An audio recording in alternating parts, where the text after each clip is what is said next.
And Keon writes, did you guys see Marlo said Lamar was the one to remove the toys on his podcast?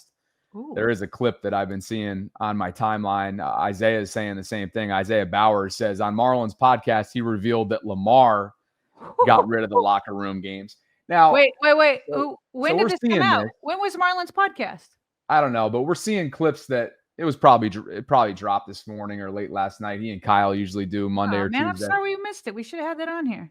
But matter of fact, let's just do a little bit of real-time stuff because the clip's going around. Have it clipped already? Let's bring it in here. Because what I'm curious is, does Marlon have that kind of joking, playful demeanor when he's talking about this, or is he serious? So let's see. Yeah. This is circulating the Twitter sphere. We've had 2 different super chats. Isaiah was second. Keon was first. So we'll go ahead and display that in real time. For the first time, react to Marlon's comments here. That was actually a player change, believe it or not, by somebody. I don't know if they put that out there, but yeah. So, so fun locker room to a not as fun. Talk to your locker mate. Fun locker room. Connect. Let's figure this out. Locker room. We don't need no games up in here. Only games we need to play is out there on the grass, and we need to win them. So that's for sure. Small change. Obviously, did that really do anything? Who knows? But we're 1-0 moving forward. Bow. We're 1-0. We don't know if you want to leak the news. I don't know what player. Let's not. Maybe we get into some controversy there. If I leak the player, it's one of the best players on our team. Could be you. Could be you. Top 2 player best on our team.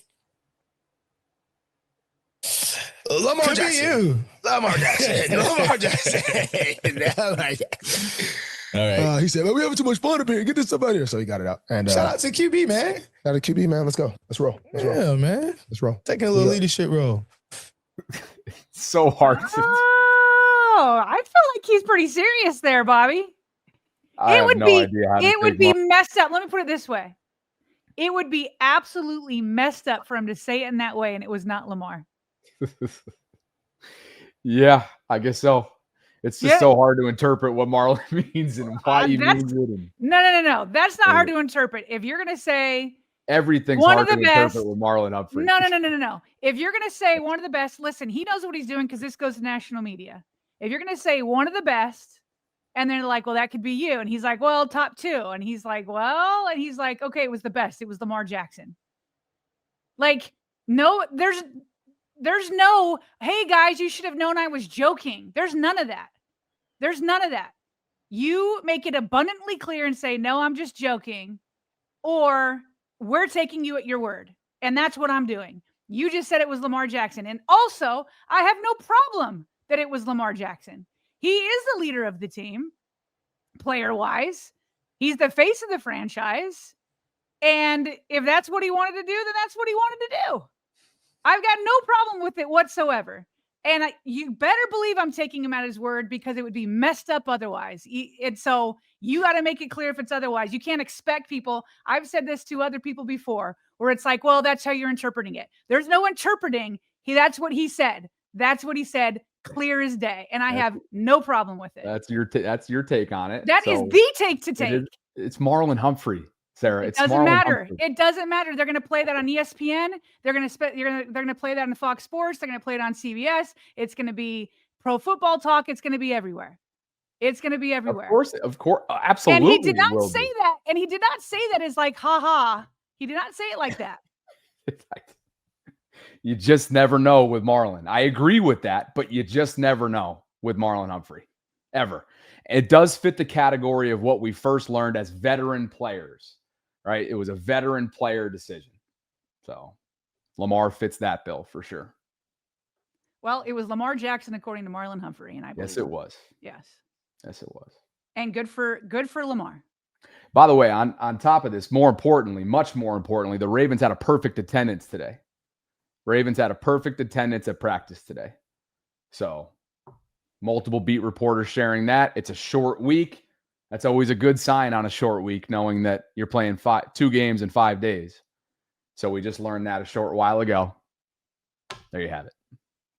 Ooh-wee. I really hope the Greg Jennings of the world. Who else? The speakeasy shows of the world. I really hope, especially because they're former players, and former players know that the media has taken them out of context before, or they've used half reports or vague reports and like spoken poorly on players' names. That is why, like when Femi Ayimadeju came on last week and we were talking about whether speaking to the media matters to teammates in the locker room. And he wanted me to trust him to say that players don't care if their teammates talk to them. And I remember saying to Femi, I said, Femi, I get it on an over, like a big picture, in that the players and coaches see the media as a thorn in their side more than they see them as anything else. And so, of course, in that sense, they don't care. So I'm not going to go down that road of why I still think they care in terms of leadership. But generally speaking, every single player in the NFL knows what it feels like to have stories written about them or commentary said about them that was absolutely false. They know what it's like. And then when it's proven wrong, they never see those same people come back and say, my bad, my bad. And so especially as former players like the Greg Jennings of the world, and who was it on Speakeasy? It was really the whole crew over there that were saying John Harbaugh was treating them like children. And the whole time it was Lamar.